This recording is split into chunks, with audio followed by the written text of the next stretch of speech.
Hey dudes, welcome to Splat from the Past, the only 80s themed horror and sci-fi show where things can get totally radical. Now today, I will be welcoming a legend amongst legends.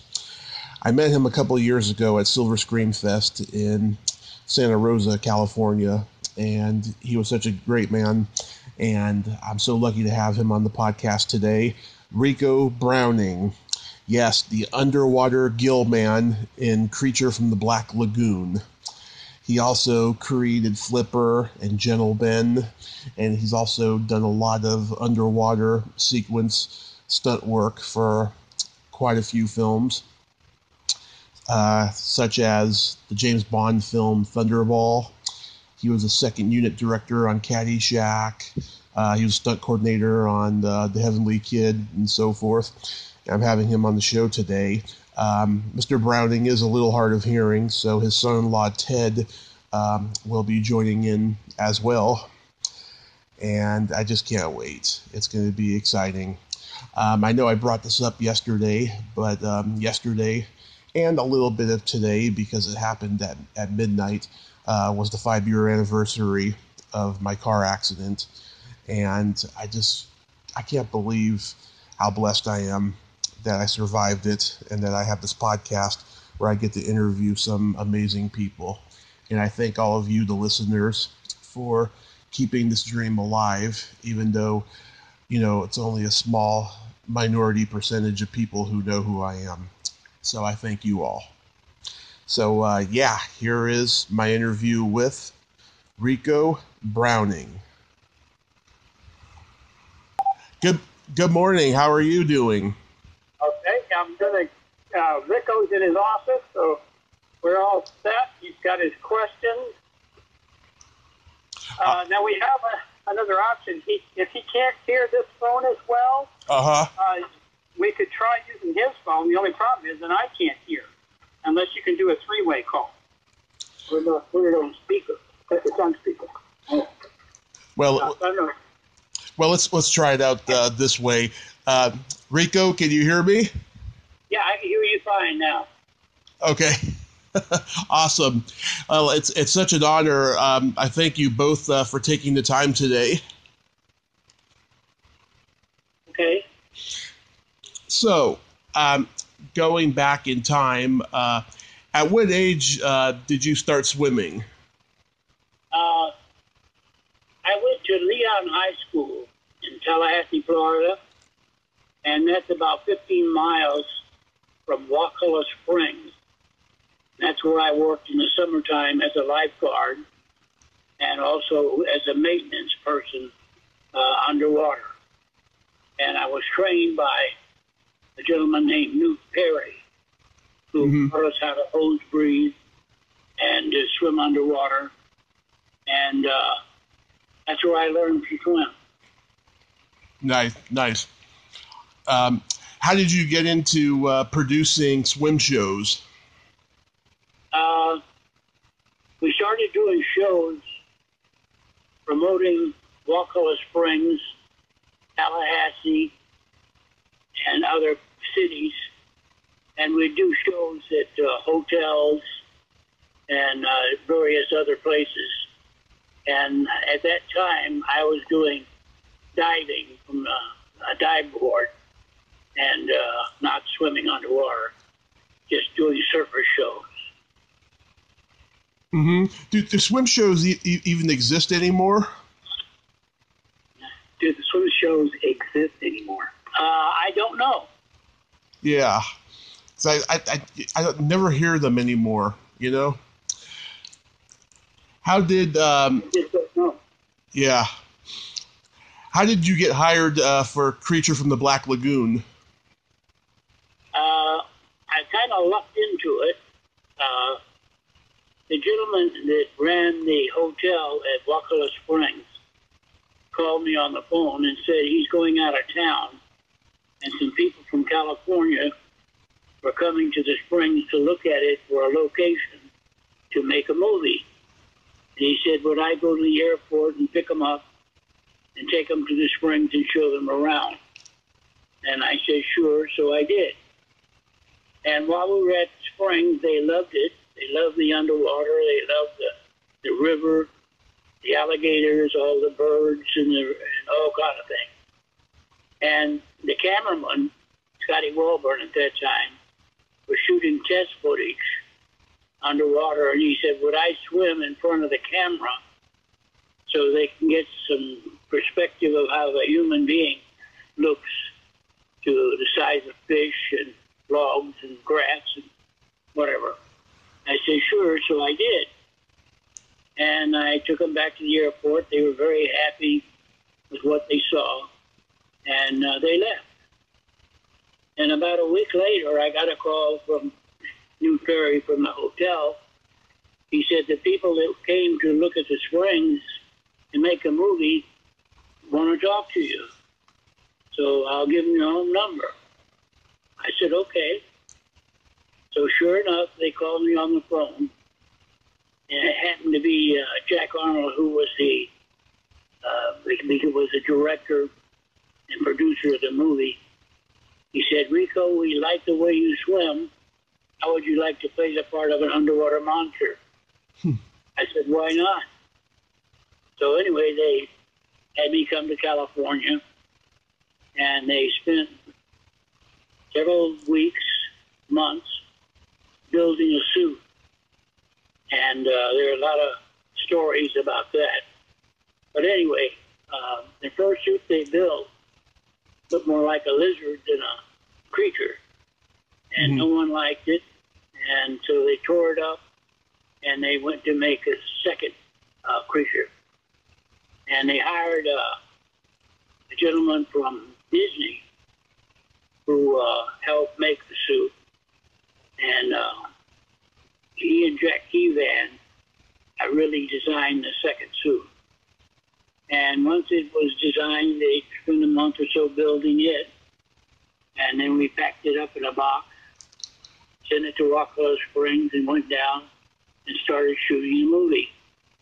And it took us about a month, probably, of underwater shooting to get the scenes for the creature from the Black Lagoon. Huh. How was wearing that suit? At first, it was kind of awkward. It was kind of bulky. It's kind of, I'd put it this way. It's like when you first play football, you put on a uniform, and it feels like you've got a lot of junk on you. But when you get in a game, you forget you forget you got it on, and you just do your job. And the same thing with the Gillman suit. Once I got it on and started swimming, I just was able to succeed. Yeah, you're able to get used to it. Was playing the Gillman underwater an exhausting job? Yeah, it was hard work. Holding my breath and swimming. But the worst part was the weather. The air temperature at that time of the year was unusual. It was 49 degrees, and the water temperature was 71. So when I wore the suit, it filled with water, and I'd come out of the water, and sitting there in that suit, in that temperature, I got pretty chilly. And by the way, the crew felt sorry for me, so they would offer me a little shot of rum. So I said, would you like one? I said, sure. So they would give me one. And the other person in the crew didn't know that I got a drink. So they gave me a drink. So after a little while, they had a drunk creature. So they had to cut that out. That's great. Where did you get the idea for Flipper?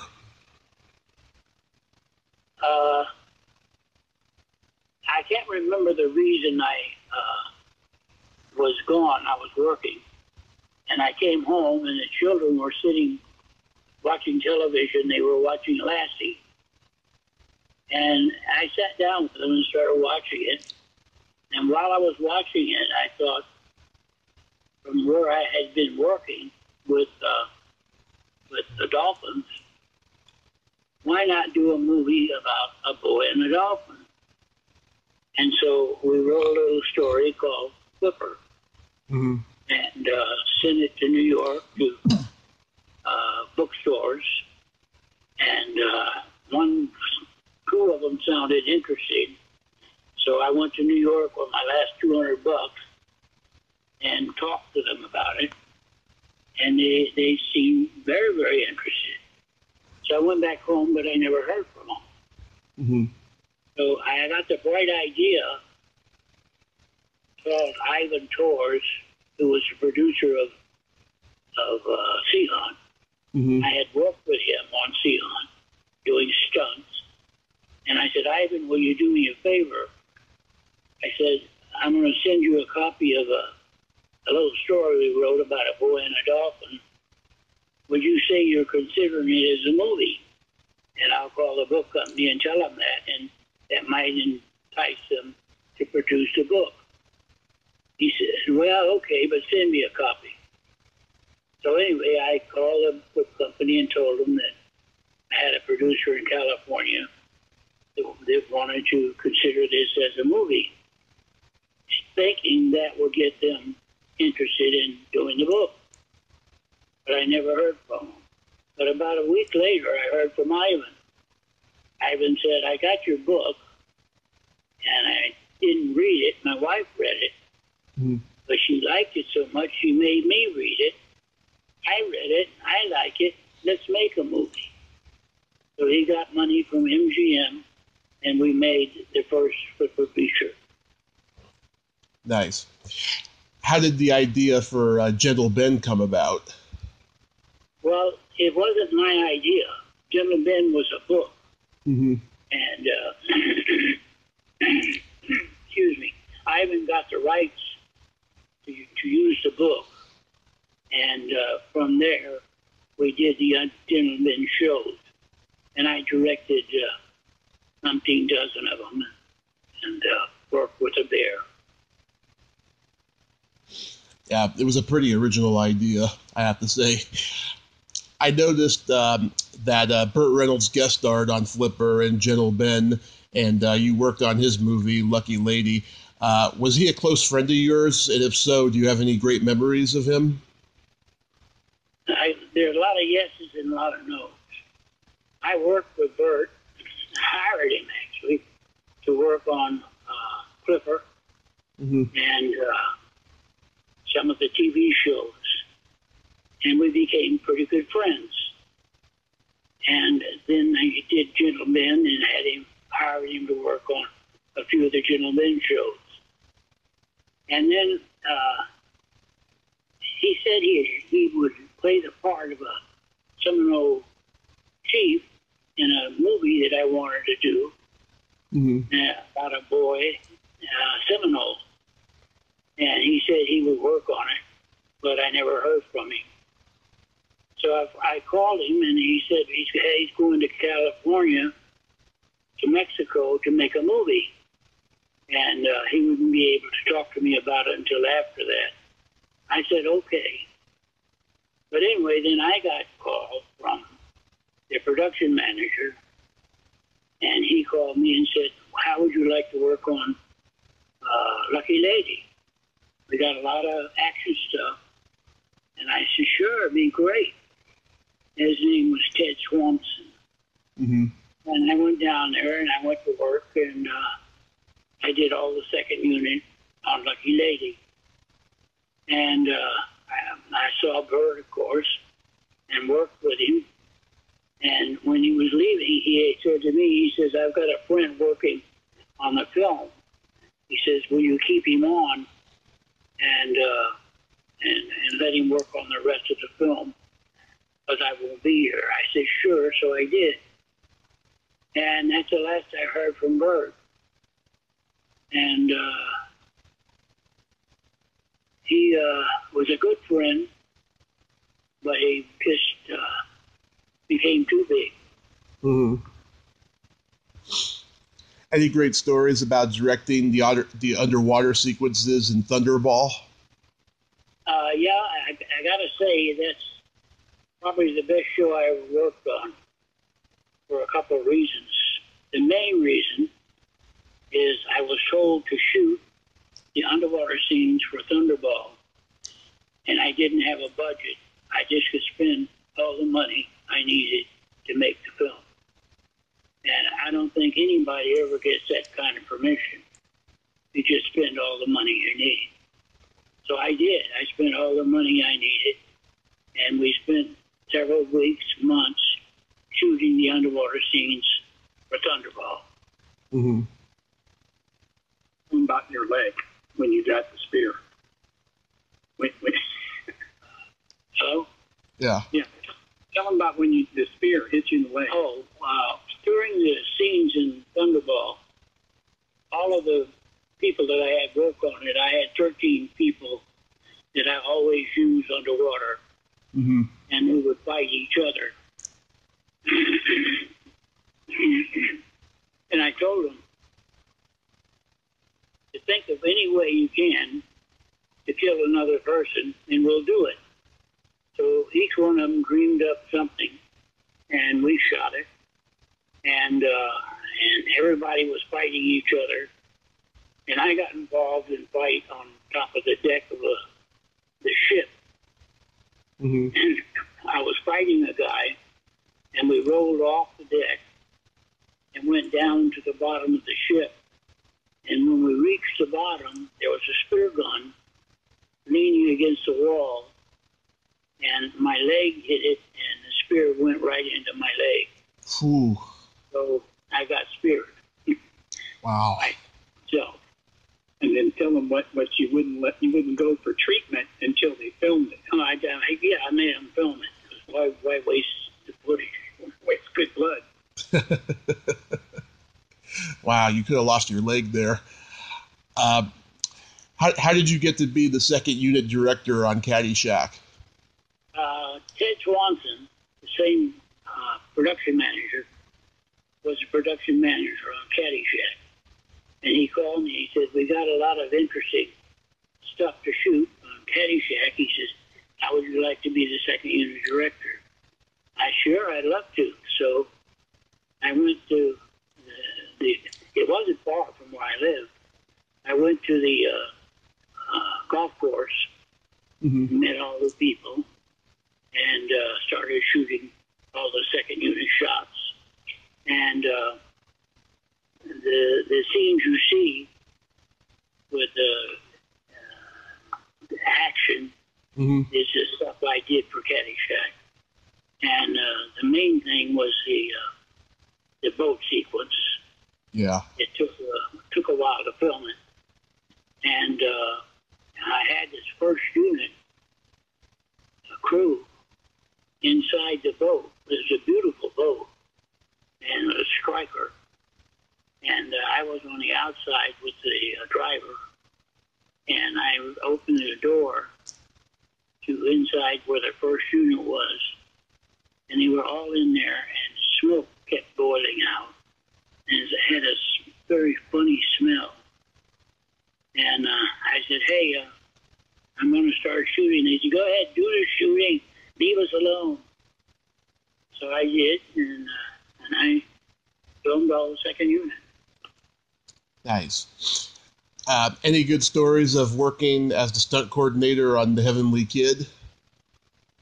Yeah, that was a fun show. The director, the producer, was a good friend of mine, mm-hmm. and he hired me to work on the show. And he let me dream up anything I wanted to do.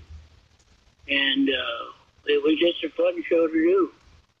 And the kid was good to work with, and the gentleman was good to work with. And I just loved doing the show.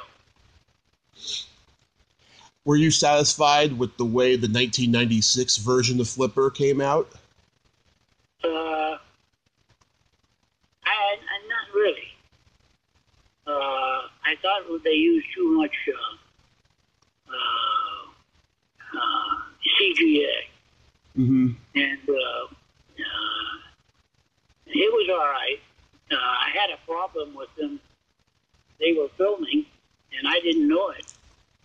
And I got a call from Nassau, and this friend of mine told me that they were filming Flipper. I said, they're doing what? So I called my attorney, and he had them stop production until they paid us for shooting.